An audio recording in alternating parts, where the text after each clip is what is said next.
and he's drawing a lot of people. So I want to welcome everybody. I have Dr. Mark Kovacs here. Mark is one of the best guys in this field. You know, like it's a long bio: performance physiologist, researcher, professor, author, speaker. Long story short, he's one of the best in what he's doing, and it's an honor.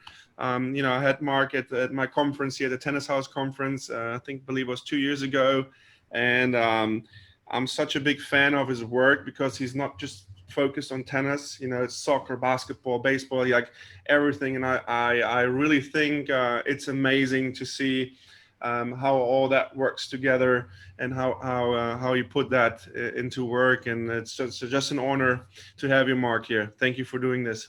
No problem at all. Thank you for all the effort as well that you've put into trying to help educate coaches and players and parents and everyone in the tennis space over the last few years. So anything I can do to help. Yeah, it's awesome. Yeah, so we have today, we have the movement and fitness testing. So I was, thinking, what can I do? What can I offer? I saw Fabio, who's a good friend of mine from Functional Tennis. He has amazing guests on his podcast. And once you have a certain amount of followers, you kind of have a obligation to do something good with that, right? So I was thinking, we have the connections to do that too, and he kind of inspired me. So that's how it all started. So you're gonna get, guys, if you join next year, the USPTA gonna give one entire credit point per seminar, and now to the end of the year, it's half a point per hour. So if you join us today and tomorrow, you get one credit point, which is really cool. And I hope more federations gonna let us do that and be part of it, because then the seminar is just gonna get bigger. And if we have already someone like Dr. Mark Kovacs with us, and then hopefully in the future, Emilio Sanchez, Craig O'Shaughnessy, and like great minds of the game for free education, so that you can't beat it. And we picked movement and fitness training testing. I believe personally, I'm teaching since 23 years, and I still struggle in certain areas of the game, obviously, right? So now, for me personally, a lot of times when I have juniors, for example, combining the lower and the upper body is such a pain.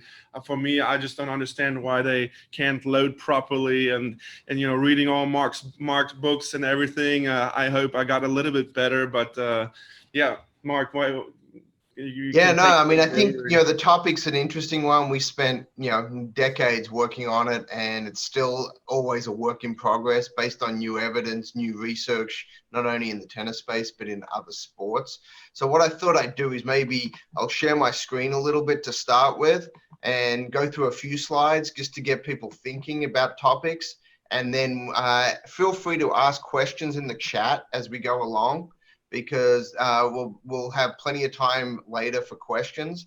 So as we go through this, the real focus is just to get you thinking. It's not to be super prescriptive right now. It's more to get you thinking about what you currently do, and are there ways that you could potentially do it a bit better. So I always start with this video when I talk about fitness testing and fitness training, because if you haven't seen this one, it's a great video just to highlight the question of why. Why are you doing what you're doing? That's such an important question, because someone thought this was a good idea at some point. They thought there was some value here. It provided some benefit, which you could make argument anything can provide benefit if you can do it. But the risk-reward ratio here is not very good. I don't like the risk, and the reward isn't great. So when you're thinking about what types of tests are you doing, what types of training are you doing, make sure you keep this in mind as you go through. There's 4 big areas you want to make sure when you're talking about fitness that you're taking into account. Physiological adaptation, how does it impact the body physiologically?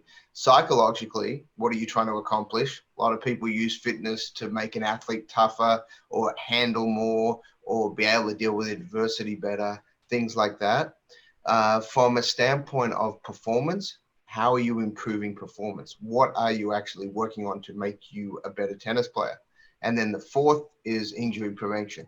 So you've got to ask yourself every single day, how are you improving these 4 areas on every drill that you do, every test that you do, every program that you write? And if you can't answer those questions clearly and precisely, you probably aren't picking a good exercise. Just because there's an exercise out there doesn't mean you should do it. You have to have a purpose behind it. So the why. Why do we test? And it's pretty easy. We test every day, whether you know it or not. Some are formal tests, like a broad jump or long jump, like this athlete's doing. Some is just watching your athlete hit a tennis ball. You're testing in your mind how they're hitting today. Is it better than yesterday? Is it worse than yesterday? What needs to be improved? Formalized testing allows us to benchmark or create baselines of where an athlete is today and where they need to get to based on their levels. So we created the Tennis Fitness Combine in sort of a response to all these questions. And there's all sorts of different tests you can do. What we did was try to use evidence-based data, meaning that there was at least 10 years of fitness testing data available, so normative data. So every test in here has actually over 3 decades nearly of data. So you know exactly where the athlete should be based on their level, male or female, junior at different stages of their junior development, as well as collegiate, pro, and adult. And it's easy to implement. It can be done in large groups. It can be done one-on-one. All you need is a tennis court, a tape measure, some tennis balls, and a medicine ball. And as long as you have that, you can do the testing. So there's way more information on that. If you just put Tennis Fitness Combine in, I think Devo will send out some links to some different things later as well. You can kind of look in that in more detail. But in general, what you're trying to accomplish is take an athlete in, say, a month's time. 89 inches was their test on day one. A month later, they're at 95 inches. And that's with structured training. That's with appropriate improvement and getting them to have better lower body power. So this is not a tennis specific test, but it's a very important test that translates to lower body power, which then if you do the right things, you can improve the on-court aspect. So let me move forward quickly because I want to get through some other stuff. Warm-ups are really important in the whole fitness testing environment, because if we don't get the warm-ups done correctly, we don't optimize our time. And too many people use the warm-up not efficiently. If you're going to use it and you're going to do it right and do it precisely, and focus on stability, focus on range of motion, focus on neural activation, meaning getting the athlete to do some explosive type movements before they hit a tennis ball.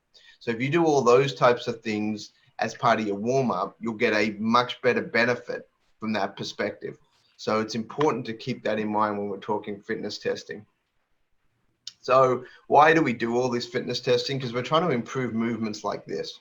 This is, we're talking about tennis. We're talking about improving a tennis athlete. This is the majority of movements that they need. Wide balls, deep balls, and then that first step after the serve typically. So loading in these patterns. These are probably the most important pattern for every tennis player to get good at. Unfortunately, most don't get great at this.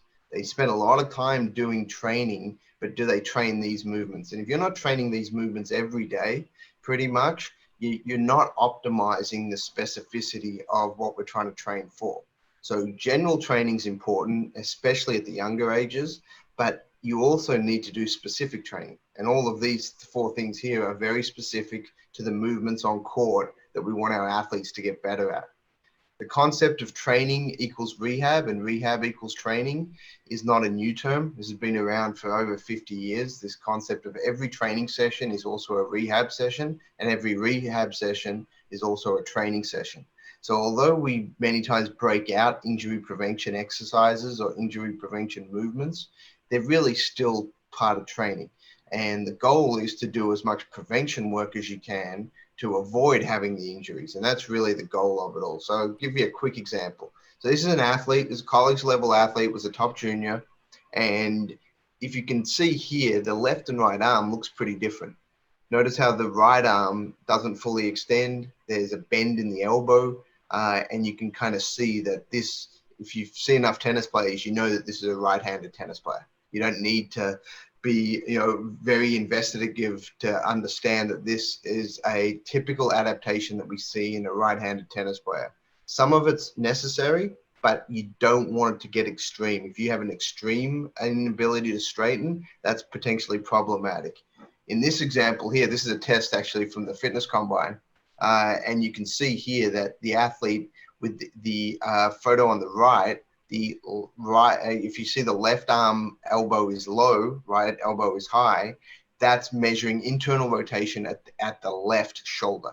So what we're talking about here is from a left shoulder standpoint. This photo on the left here, but the one with the blue line, that's actually showing internal rotation of the right shoulder. And we show, obviously, I think everyone can see that it doesn't look the same. This athlete side to side doesn't look the same. The right shoulder blade is depressed. We don't have as much range, and we see that shoulder blade kind of popping out a little bit. That's usually called a wing scapula is the result of this. And this ends up causing shoulder impingement, tightness, and also inability to fully utilize the upper arm in the best way possible. So if you, though, didn't test your athlete, you wouldn't know any of this stuff. If you just have them hit tennis balls, you wouldn't have picked up any of this thing. And this is a very simple test. And you could either see it a little bit from just looking at the athlete visually, but this gives you a very precise area to focus on. Again, simple test. You don't have to have huge qualifications and study for years to figure out how to do it. You can do it just by taking a photo of someone. So important to understand what we're good at and then how to utilize that. So here's an example serving. We've got an athlete who may have poor hip stability. Why? We see that the back knee on the male player here on the left shows that it's collapsing. You know, that knee's collapsing. It's usually a hip issue or an ankle problem. If we see the female on the right, we see both knees pointing inwards. That's called valgus knee movement, which is usually a sign they have poor hip stability, some weakness somewhere, but we have to figure out where exactly that is. And how many coaches out there especially see players like this every day at your clubs? This is a pretty common occurrence to see, especially junior players with this problem. Usually it's pretty easy fix. We have to strengthen and stabilize the hip. We have to increase range of motion at the ankle. You do those two things, you're going to improve the athlete's ability to load the legs. So if you're having problems with serve speed, especially, take a look and see if this could be a cause. So what do? Basic exercises. Everyone hopefully has seen a couple of these before. I want to show you simple stuff. This is simple stuff that they can do. So one is just a monster walk. Another one here on the right is a hip bridge with hip abduction. So again, two very easy exercises that any athlete should be able to do. And this is going to work on hip stability. That's going to help avoid having the issue that we saw on the serve previously. Lower back, if we touch on that real quick, because that's a big problem for a lot of athletes. It's one of the number one issues in growing athletes. If you're working with junior players, we see more past fractures, stress reactions in high-level competitive juniors than any other serious injury between the ages of 13 and 18. So it's really, really important to understand that that needs to be addressed. That's one of those scenarios that truly does need to be focused on. And there's two big ways that we have to get at it. One is doing mobility work like we're seeing on the right. That's thoracic range of motion. That's improving the athlete's ability to mobilize around. And then traditional core work. And there's a lot of varieties to it. You know, people make arguments, well, you shouldn't do this type of core work or that type of core work. There's a lot of things that a tennis player needs. They need all these movements on the court. So you've got to incorporate some of this in training. The question is how much and when and how often. And that's that personalization aspect. You have to do different things from a personalization standpoint. So let's talk quickly about how we're going to focus a little bit on those, after the warm up, where do we go to? We go to speed power type exercises. And there's a whole series of things that you can do. A lot of it has to be explosive, has to be with a bit of rest. Too many people actually work their athletes a little bit too hard, meaning that you do too many exercises in a row without enough rest. If you're trying to work on speed and power, you need to make sure you give the athlete plenty of rest between exercises because it's not an endurance session. It's really, really important to give them enough rest so they can perform the movements effectively. And improving movements is a lot more than just moving, meaning that you have to take care of the body. You have to get the hips very well prepared, meaning they have to have good mobility, good stability, which are two very different things. And a lot of tennis players struggle with that just based on the sport and how many hours you're on court. It tightens up every single day. So you have to spend a lot of time working on that. Now let's get into movement specifically. That's kind of the testing and getting an understanding of the athlete's body. Here, it's about how do we get them to move better. So this is a free resource. If you haven't gone to the ITPA website, go there, sign up for the emails, and you'll get this. It's nearly a 50-page booklet, and it's over 30 of the most common and important tennis movements. It's broken down step by step. And the reason this came about was about 5 years ago. I was doing a seminar with probably 50 of the best coaches in the world from about 12 different countries. And we were talking movements and footwork, and everyone was kind of saying the same thing about different movements and different shots, but they were all using different terminology. They were using, the double step and the hop step and the jump step and the pivot step and, the 2-2 and the 1-1. And half the time you weren't understanding what anyone was talking about, even though you were describing the exact same thing. So we got together a group of experts, coaches, strength coaches, and put together this resource, which basically just gave consistent names to the movements we see on court. So if you're looking to get like a little bit more into that, again, this was 100% free. It was just a resource that we thought the industry sort of needed because there was too much inconsistency in language. When someone says a semi-Western forehand, pretty much everyone knows what it means. When someone says a jab step or a pivot step, we should all know what that means. Or when we say a front crossover, most people know what that is. But how about a recovery step or a transitional double step? We've got to have consistency in language. So hopefully this helps a little bit with that, because that allows you then, when you're analyzing movement, whether it's in depth, like some of this stuff, or whether it's more simply when you're just on court and you're seeing something, you can then work on those specifics. And again, you don't want to make movement complicated, because unfortunately too many people overcomplicate movement. Movement needs to be simple, and it needs to be natural for the athlete. You don't want to force them into steps. You want to create the drills to put them in positions where those steps are what they have to use. So use the drill to improve movement. Don't force them into a certain step count. Too many times I've seen well-meaning people try to force athletes into certain step counts and step positions, and it's not the right way to train movement. It's important to make sure you put them in the positions and you may cue them with certain words or feelings, but you don't want to overforce or make it too technical, because movements has to be reactionary, it has to be natural, and it has to be based on what the athlete can do as well from a range of motion and flexibility standpoint. So here's an example of the terms, and then all of these come with photo sequences that you can look at to show how these steps work. So there's a series on lateral movements, backwards movements, forwards movement, recovery movements, return a serve, overhead, serve, and volleys. So again, a lot of these movements are similar, meaning that there's not much difference between certain movements. There's usually a shuffle or a crossover step, and there's usually a directional component to it. And that's how you need to really think about movements on the tennis court. So we don't want to overcomplicate it, but we also want to make sure that individuals are using the consistent terminology so everyone can communicate. Because in the world I live in, I deal with coaches, parents, agents, strength coaches, physical therapists, medical doctors, and I have to be able to describe what we're talking about in simple language that all those different people that may or may not know tennis that well can at least understand, and then we can cross communicate easily when we're trying to improve an athlete's performance. So again, go to the website, just download it. It's there free. So at this point, I think what I'll do is I'll stop sharing, and we can sort of open it up for questions. Hopefully that got people thinking a little bit, and it maybe stimulated some thoughts. I like that, Mark. And yeah, we had one person said I can't find it on itpatennis.org. So if they have to sign up for the email, and because it'll automatically send it to them. And if you're already an ITPA member and you don't have it, it's in the member website. It's there for free for download. Awesome.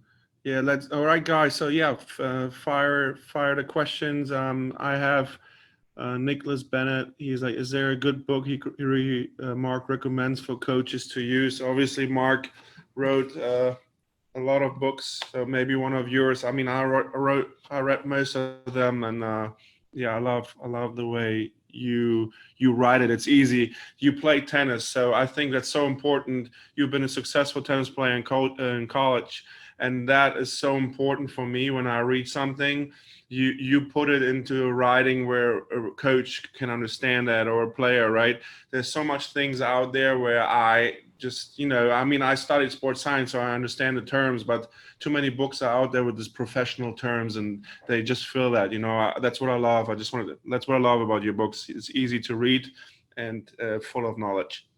Yeah, I mean, the two best books I think that we've done that are in this space are Complete Conditioning for Tennis, Yeah. and then Tennis Anatomy. Those two both go into the sort of the basics around training for tennis from a physical standpoint. The International Tennis Performance Association, though, has the most robust information on this topic.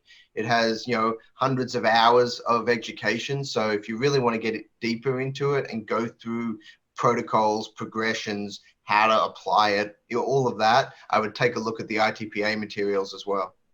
Yeah, Nicholas, we're good. Just ordered them today for this webinar. Good job, Nicholas. I love that. You're not going to regret it, as I said. Rajiv, at what age should a player start specializing in a sport, like going like really deep into the material? Yeah, so this is a great topic. I've been involved in a lot of research on early specialization, late specialization, what's required, what do you need to do? And unfortunately, in this world we are in, everything gets broken down to a single statement. What age should we specialize? Should you specialize? Don't specialize. And it's not as simple as that, of course. We have to describe what we're talking about. You have to early initiate tennis to be really successful at tennis, meaning you want to expose someone as young as possible, 3, 4, 5, 6 years old. You want to have them hit tennis balls. You want to get them learning how to play the game at a young age when it's the easiest for them from a motor learning perspective. So that's called early initiation, initialize early. That doesn't mean they specialize early. What that means is that they play soccer, they play basketball, volleyball, they swim, they do all these other activities for a number of years. And there isn't a hard and fast age. It's not like when they hit 12, when they hit 10, when they hit 14. You don't want to do it based on that. You want to do it based on two big factors. One is, what are their goals? Potentially, if it's talking professionally, you have to specialize earlier because you need more time to develop certain skills, and your competition is also doing that. So that's the first thing. You got to figure out what are your long-term objectives here. If it is trying to be at the top of the game, you then have to determine, one, when you say specialize, what do you mean? Do you mean that you don't play any other competitive sport, but you still play soccer and volleyball and swim recreationally once or twice a week? Is that what you mean as specializing? Because that's what is acceptable. You can specialize pretty young and not be competitive necessarily, or formal competitions in these other sports, but you're still doing it regularly. So you're still getting those motor developments in the other environments. You're not just playing tennis all the time. So, the term sport specialization is trying to be defined as you play for one sport more than 9 months of the year, and you basically do it more than 4 days a week. So that's usually the general definition of sports specialization, which sounds pretty similar to what most tennis players do. So most tennis players at a high level do specialize. Doesn't mean that you have to do it, but you do have to get enough volume playing tennis to get the skills needed. So I didn't answer your question in a simple statement because I don't think it's fair to do that.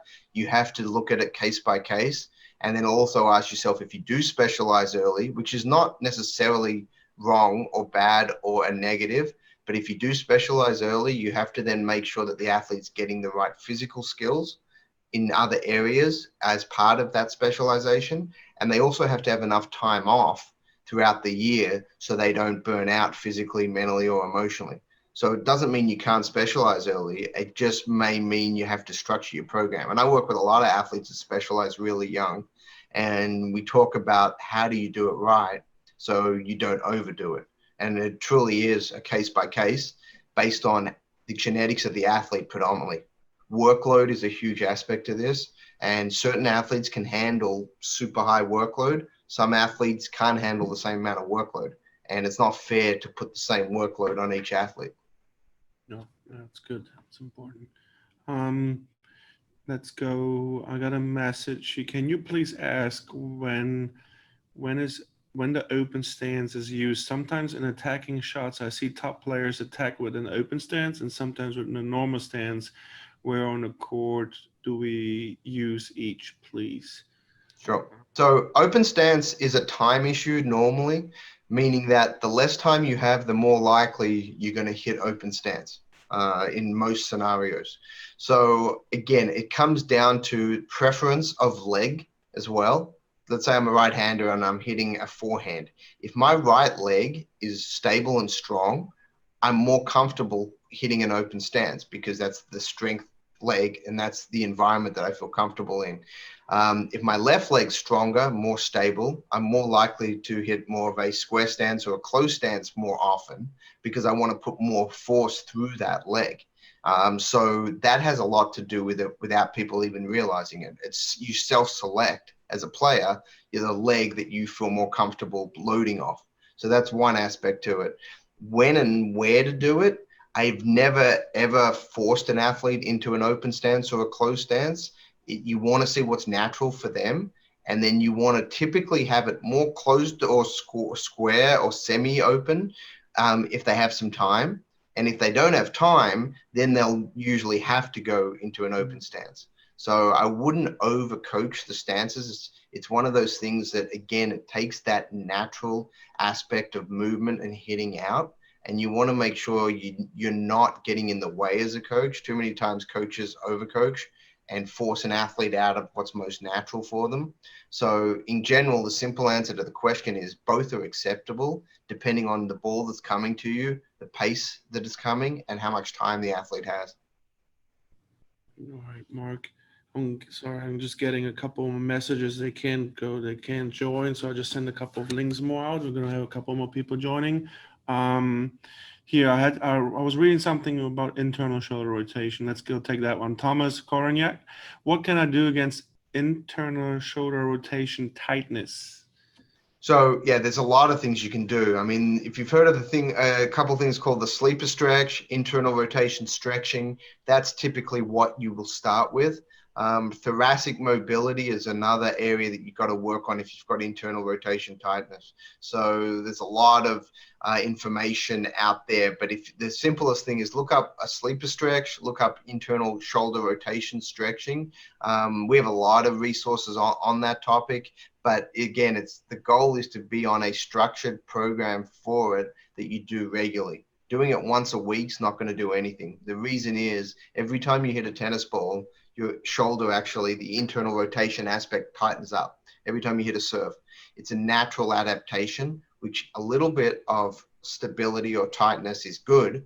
But the problem is when you hit 2 hours of serves, we know that you actually get tighter by between 7 and 10 degrees. You lose about 7 to 10 degrees of range of motion. And that's in studies we've done and others have done that have looked at this. That's after one 3-set tennis match.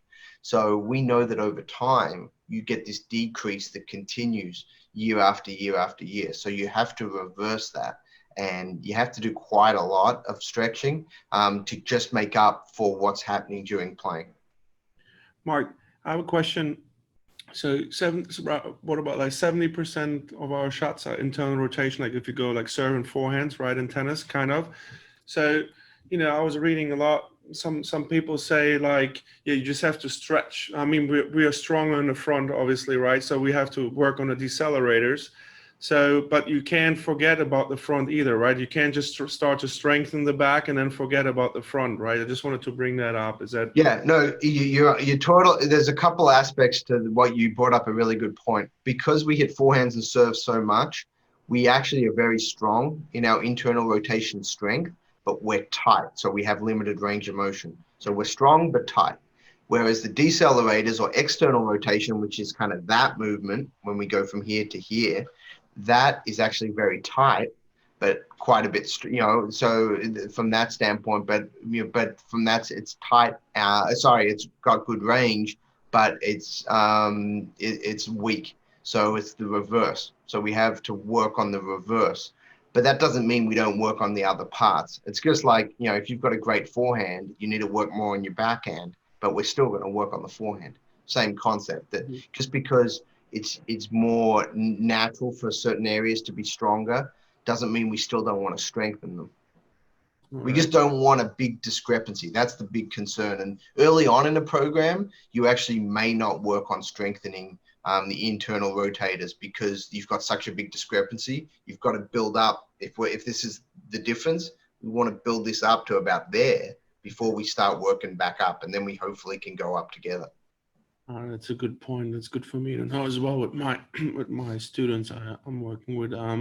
What stage of the serve does lack of internal shoulder rotation affect most? Great. So when we're talking about the serve, there's, we use the 8-stage model to help simplify the discussion around it. And, when you've got limited range of motion, it affects you in a few different areas. It affects you in stage 4, which is cocking, because it makes it harder to supinate effectively, which is a component of internal rotation. Supination's at the forearm, but to do it effectively, you still have stuff happening at the shoulder. So there's that component. Then it becomes really, really important once we get to contact, and then long axis rotation, which is contact stage 6, and then stage 7 is long axis rotation, which is that position there. And if you don't have good internal range of motion, you can't get into that position effectively, even though athletes will try, and because it's the most effective, efficient way to hit a serve. The problem is if they're tight there, they'll still get there a little bit, but they'll be restricted. And that, whereas over time, is where we get the shearing forces, and then we actually get the tears. We get the rotator cuff tears, the bicep tendon tears, and that's what happens over years of trying to get to that position. And we have enough speed and force in the serve that we can kind of force it in there, but it's coming from the wrong place, and it's pushing against your human limits. And that's why we get the breakdowns that we see, the rotator cuff surgeries, bicep tendon tear surgeries, and all the shoulder impingement issues. So we very clearly understand it now. Like 20 years ago, we didn't understand this as well, about how it happened exactly, what was limited, what was strong, what was weak. Now we have a very clear understanding of what causes a lot of this. All right, Mark. So guys, just tomorrow we have Mark again. Guys, it's 3 p.m. Central. We're going to break down the serve and Mark's famous 8 stages model. We're going to go through that. It's going to be a little bit more interactive, and it's going to be really fun. So don't forget, I'm going to put today another sign up on Instagram and Facebook and everything. You have to sign up for that one as well. You can't just sign up for one seminar and be in all of them. So join us tomorrow again, and keep the serve questions for tomorrow if you can. Let's see, let's keep going. So Svetlana was writing, hey Devor, a question for Mark. I have an 11-year-old female daughter whose toes point outwards on squats and ready position. What correction exercises are recommended? So great question. So if we're talking here, these are her feet. She's saying as she's squatting, her toes are pointing out like that. So by itself, we don't know enough information to say whether that's good or bad. That's not a bad thing. That's actually natural for the body to do that. Why does the body do that? Because it's easier to recruit the glutes and the backside of your body, which is actually a bit stronger, your glutes are. So the folks that squat the most amount of weight in the world, power lifters, world's strongest man, Olympic weightlifters, they all squat with their feet out like that. So that's the natural way the body wants to handle the most amount of load. So why do some people coach you out of that? And they say, hey, we want our toes to stay forward. What's the reason? Reason for that is we don't just want to work on those external rotators, because the moment you turn your feet out like that, you're externally rotating and you're already stronger there. We're a little weaker internally. And that's why it's the natural body's motion to turn them out. So you have to ask yourself, why is she doing that? Is she doing that because the weight is too much? Possibly, maybe not. It's normally the body's natural way of squatting. So don't sort of think it's abnormal. It's actually the more normal movement. Why we sometimes want her to not do that and train squatting with toes forward is we want to get her strong, internally rotated and strong as well, because that's really important for change of direction, loading into the corners and coming out of the corners on a tennis court. And if we just load her in that external rotated position from a young age. She's going to get strong in that position, but she's going to be quite weak when she needs to do those other positions. So that's the main reason why when they're young, we recommend, partly because you shouldn't be lifting with a lot of weight. The goal is to try to train that at that stage. And then as she gets older and older, she may start lifting heavier and heavier, and then the feet may start coming out a little bit. Okay, nice. All right, Lachlan Puyol. When is a good age to teach pronation on the serve? Let's talk about that tomorrow, guys. Keep that, Lachlan. I know you well. I just do that tomorrow, please. Rodney Harmon, what is the best way to train the first movements for players looking to run around their backhands and hit inside in or inside out forehands? Yeah, great question. And that one really has to do with understanding the quickest way to move. And it's the only movement on the tennis court where we're not going in a straight line. So a run around forehand requires us to actually go in a semicircle. So we're actually going to go in a semicircle position, meaning that when they're facing the net, their right leg for a right-handed player is actually going to drop behind them. And it's going to be like a drop step. So, and the important aspect there is that their hips turn, they take as large a step as they can while maintaining body position and control. But the largest step they can is the first step. And then from there, they can either take a second one or they can then shuffle to the position they need to get to. But it's that first step which is the difference. And if you watch every great run around forehand, Roger Federer does it just about as well as anyone. His is more efficient. Rafael Nadal, for example, has a great run around forehand, but he takes one extra step than Roger normally. So he's a little less efficient in how he does it. And he spends more energy covering the same amount of distance. He still does it phenomenally well. But if he would have learned at a young age to do it the other way, it potentially would have saved him a little bit from an efficiency standpoint. So again, the goal is to get to the right position. And that's really, really important. Okay, here we go.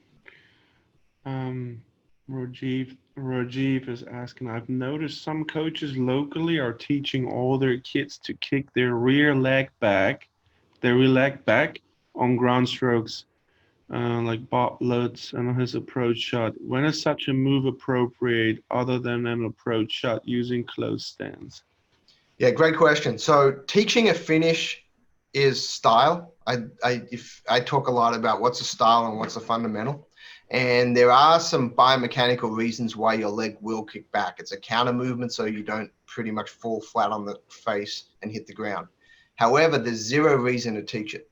If your athlete is loading right and then accelerating correctly, the leg will kick up naturally and appropriately.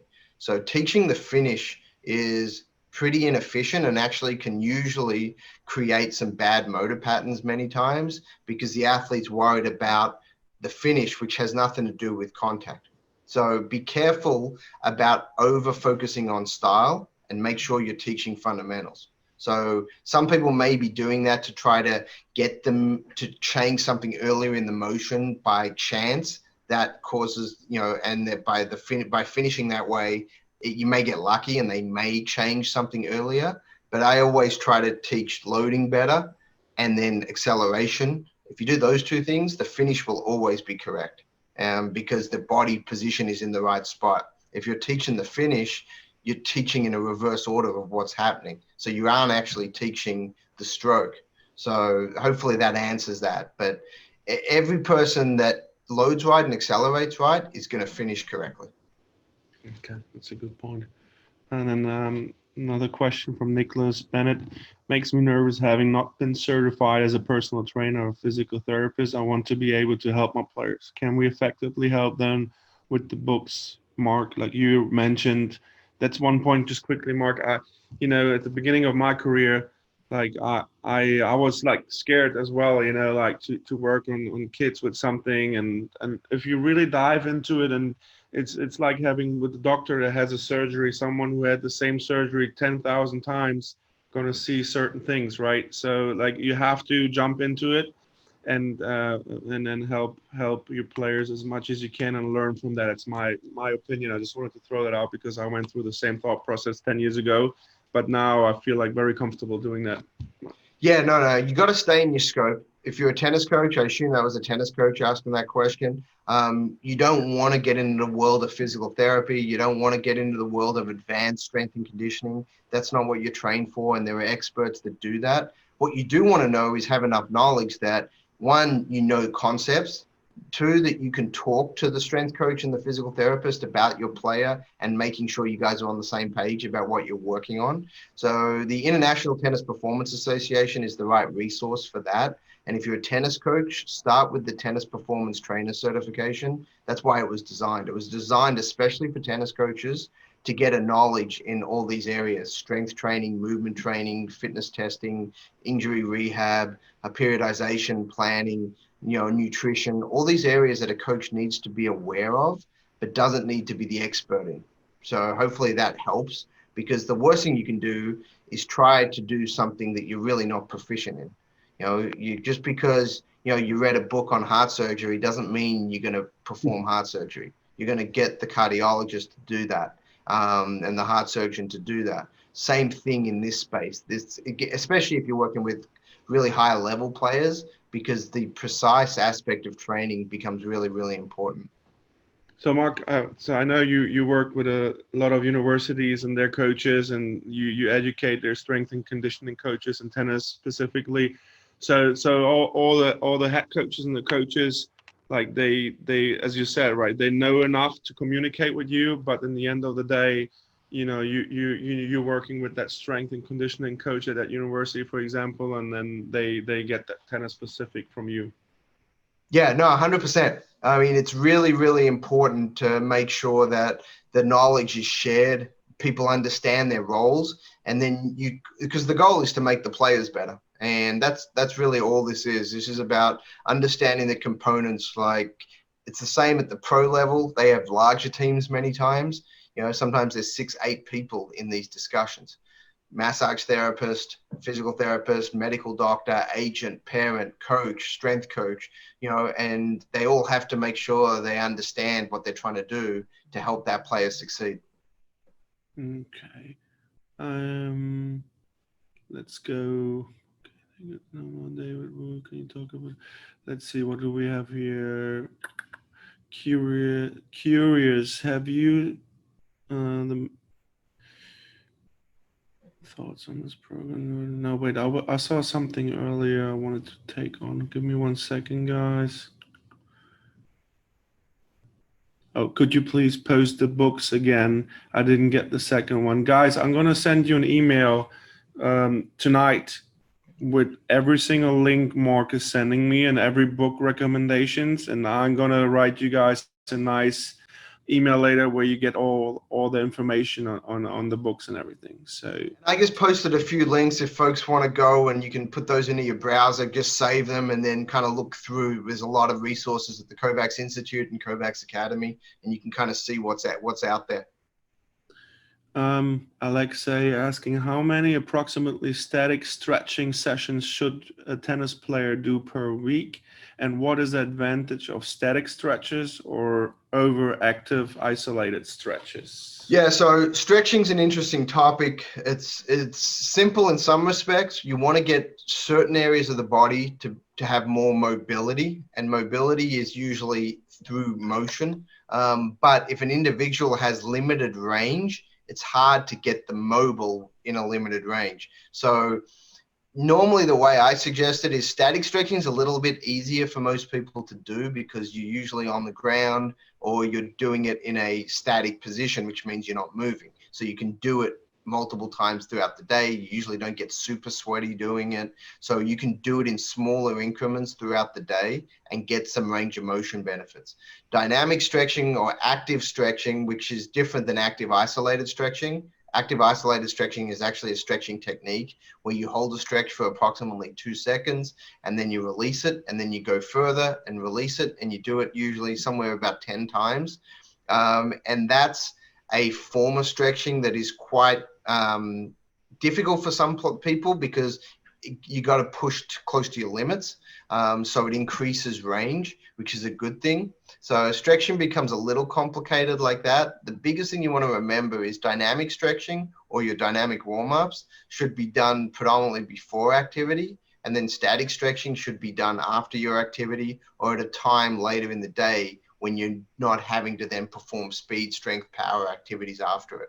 So that's the easiest way to think about it. It's pretty hard to overstretch for a tennis player. Most tennis players don't overstretch. Out of the thousands of tennis players I've dealt with, I've never really seen a player that's been hypermobile. It doesn't really happen much in the tennis environment because of the sport. I've worked with some gymnasts that have been hypermobile. I've worked with a few other sports that have, but just because of the nature of the sport and how we tighten up every day by playing, it's somewhat hard to be hypermobile. Mark, I have a question. I heard that somewhere. I don't know if it's true, so I wanted to ask you, since we're the stretching topic. Is it true that if you hold your stretch for like static stretching less than a certain amount of time, that when you're done with that stretch, that everything goes back into initial position without you gaining actually anything? No, not necessarily. I mean, if you static stretch, you will get adaptation. It won't be the same total length. If you spend 10 minutes stretching and you start at this length and at the end of the 10 minutes you're at that length, it does go back pretty close to where the initial length is, but you will see, say, a little bit of improvement. And each day that improvement gets more and more and more and more. But it's not the same as what it felt like. If you say you were this far away from touching your toes at the beginning of the session, at the end of the session, you were touching your toes. But by an hour later, if you measured it, you'd still be back pretty close to where you started. So that is true, but it's not exactly where you started. You'll get a bit of improvement, and that each day that improvement becomes real. That's why if you do 2 weeks of static stretching, you'll see an improvement in your range of motion. Okay. I had a couple of questions sent to me as well to ask you. So we have one more on here. I'm going to go like ankle mobility. Like how is the like ankle mobility affecting, like, for example, like the ground strokes or like the serve? I think that's a topic that's not focused a lot on, I feel like, in the coaching industry. So maybe you can give us a little bit. Yeah, so ankle mobility is something it's interesting because it's very focused on in the strength and conditioning world. It's very focused on in the track and field world. I've been working with athletes pretty much my entire career on ankle mobility. It's part of every session. The reason being is it's the most important joint or the last joint before your forces go into the ground. So your foot goes into the ground. So it's really, really an area that you've got to make sure that you spend a lot of time on. And if you don't know much about ankle mobility, I definitely understand it. If you go to Kovacs Academy, we have a ton of stuff on ankle mobility, how to take care of your feet, your ankles, your toes. Big toe function is another area that is related to this that doesn't get as much focus in the tennis community. And when you wear shoes, your feet sort of stop moving because they're compacted, which is good for some safety purposes, but it also limits how your foot functions, how your arch functions, and over time that can cause some problems up the chain as well. So we want to make sure that we understand ankle mobility and how we utilize that effectively. All right, Mark, you see often in junior tennis that the kids have problems to combine like the lower and the upper body. A lot of kids hit out of the upper body and they don't load properly, and it feels like to me sometimes when I teach kids that the lower body is just like a foreign object and they just hit out of the upper body. What are ways for the players of like to work on maybe a little bit to start to feel actually the lower body and the legs especially, and using all the ground force power and all that stuff? Yeah, so the biggest challenge is how we teach. Most people, when they first teach someone, or if a player first learns to play tennis, you teach upper body, you teach the swing, you teach contact. You want them to make contact, get the ball over the net, and have some immediate success. The problem is many people never get past that stage in the early years. It's just, okay, make contact and get it over and feel like you're making solid contact. As soon as possible, we need to teach lower body. We need to teach loading. We need to teach the ability to hold the racket, turn your hips, turn your shoulders, load the legs. And that needs to be early. The problem is it usually doesn't happen early. It happens when you start getting a player who starts getting more serious, and then it becomes hard. So it's one of the fallacies of how tennis is taught in most clubs and throughout the world, because you want immediate success. But as we know, usually what gives us immediate success doesn't necessarily help us as much in the long term as doing it right from day one. So we have to find that balance between getting the ball over the net and in the court easily. But as soon as possible, we want to start loading the legs, getting the hip turn, and then that becomes a pretty easy cycle going forward. So it's really important that coaches focus on that. And that's the biggest issue. It's not that hard for players to do. It's just if they haven't done it for a number of years, let's say they're 5 through 8, they never did it. And then at 8 or 9, someone tries to get them to do it. It's not so easy at that point. They've had 3 years of doing it the wrong way. Sometimes it's 5 years of doing it the wrong way. 7 years. Yeah, I get 15, 16-year-olds that are top national players that still have problems. They're really good with their hands. They make up for it because their hands are so good, but they have very little lower body engagement, and they're weak down there. They don't rotate well. And a lot of the time they come because they either don't have enough power or they're starting to get upper body injuries, and then they don't understand why. So Mark, you teach them then when they come to you and they have problems, first of all, like you let them shadow and you let them do things without the medicine ball, without weights, and then you increase and then you go from there.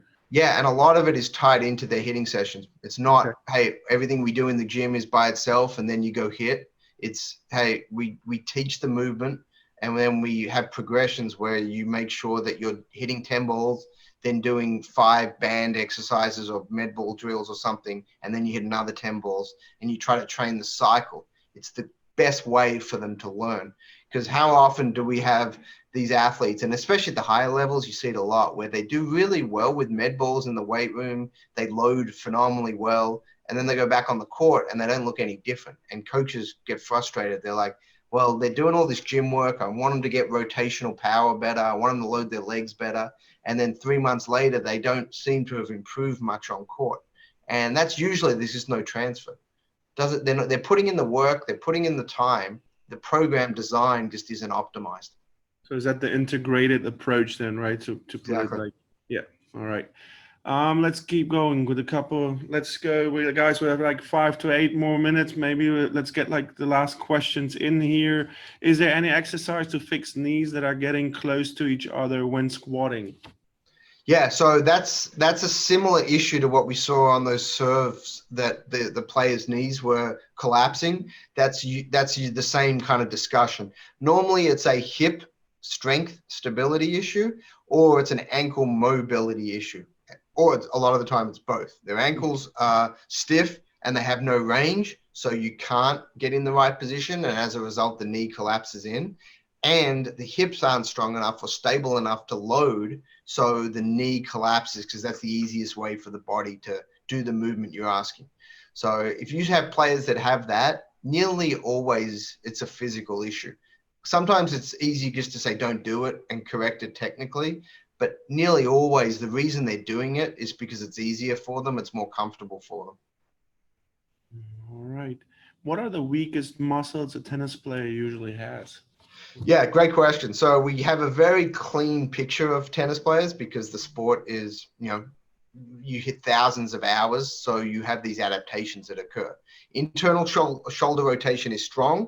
External shoulder rotation is weak, and that the external rotation is weak. We have abdominal issues many times due to poor technique. Not that they're weak so much, but that they're actually too strong in certain movements and too weak in others. So the abdominal pain, abdominal injuries is a bit of an issue.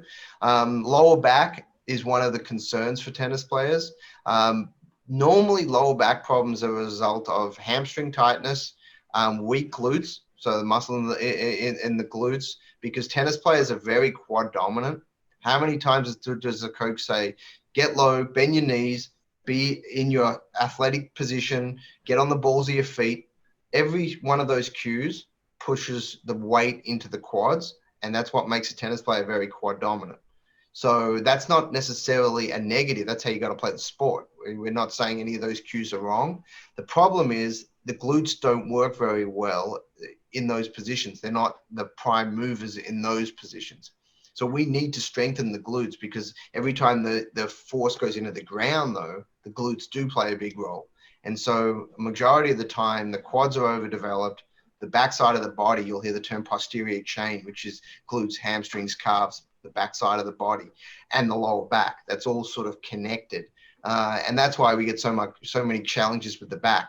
You know, the back is the number one injury across age groups, which is the biggest complaint.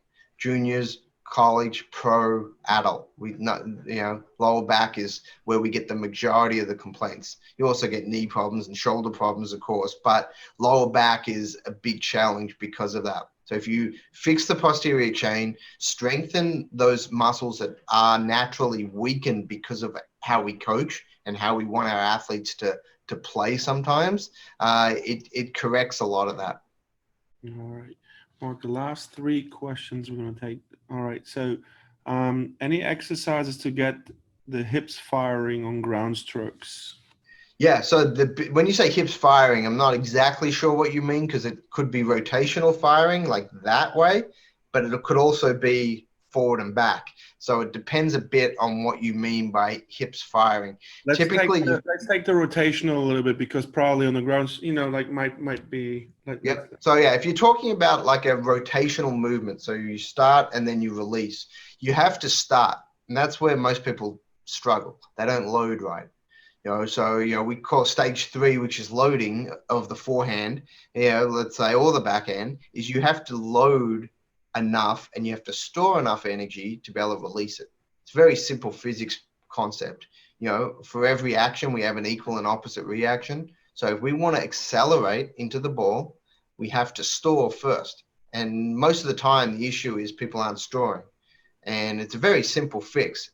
To me, fixing the forehand is one of the easiest strokes to fix, because it's rotate, load, and then forget it. When I say forget it, I mean accelerate naturally, and nearly always the athlete will do it correctly once they load right. So you've got to get them started right. When they load, I see a lot of players that just put the leg out there and put the weight on there. But as you said, you have to load into the hip, right? So you have to rotate the upper body, and then you have to get into you have to turn away from your target. So your upper body and your hips have to turn away from your target. Yeah. One of the reasons players don't like doing that, though, is because that's a limitation in internal rotation of the hip. Most people don't realize it, because we always think about on the forehand, you turn your toe out a little bit on the outside leg, and that's external rotation, which it is. But then you actually turn in over your hip. And when you turn your upper body over your hips turn. And when you're tight there, internal rotation of the hip is tight, you can't turn as far. And that's where we see a lot of limitations. So hopefully that made sense. I know it's not so easy to follow when we're talking through some of these movements, but in general, hip tightness is one of the reasons people don't load so well. It's not always a strength issue. And a lot of times people think, I just got to get stronger. Usually it's not a strength issue. It's a mobility issue. They're not mobile enough in that area. All right, 2 more. What's your take on wearing orthotics while on the court? Yeah, so orthotics is a great area, and it can be very, very helpful. It's like tennis rackets. Tennis rackets are great. You just got to make sure it's right for you. It's the right weight. It has the right string in it, and it's designed for your game. Orthotics are exactly the same. You can't say orthotics are good or bad. Good orthotics are really good. Bad orthotics are really bad, because it has to be designed for your issues. So don't look at it as good or bad. Just make sure you go to someone that has experience working with tennis players, preferably, but at least working with athletes. And then I picked the last one because a lot of recreational players, I feel like they, so I don't have any knee problems yet. Is it good to wear the knee support to prevent any So I get that, I get that so many times too. And yeah, here we have. So if you're talking a knee support, like a compression sleeve is usually, I think, what you're talking about. I hope it's a compression. I hope it's not like the support, like you have like an ankle support. Like a knee brace. Yeah, so a knee brace is different than a compression sleeve.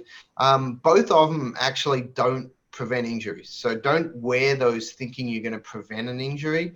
Normally what the support is there for is, one, psychologically, to make you feel like there's something there, but two, it keeps it warm. So if you have knee tendonitis, if you have patellar tendonitis, arthritis, it may help a little bit because it keeps it a little warmer and it sweats underneath the compression sleeve. So that provides some value. But to prevent a knee turning or, tearing something, it doesn't do that. Even the braces aren't designed to do that, really. They're just there for some psychological support, but the compression especially can heat it up and keep it warmer, which can be really useful, especially if the weather's not that warm. If the temperatures are below 60 degrees, wearing a compression sleeve can be good, even if you have no knee problems, just to keep the joint warm.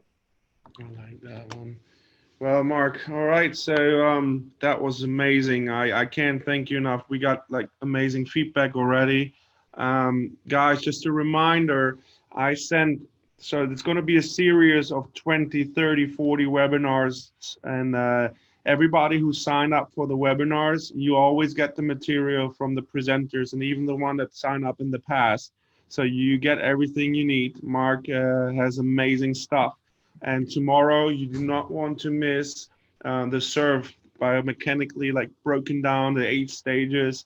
Yeah, it's unbelievable value, guys. Actually, for free, what you get to have someone like Mark here. Mark, I cannot thank you enough for always investing in educating others. And you spend your whole life. I mean, that's your baby. You spend your whole life in your profession, and you're one of the best in the field. And I learned so much from you, from your books, from everything I saw from you, all the stuff that's online. I think we cannot thank you enough for taking the time.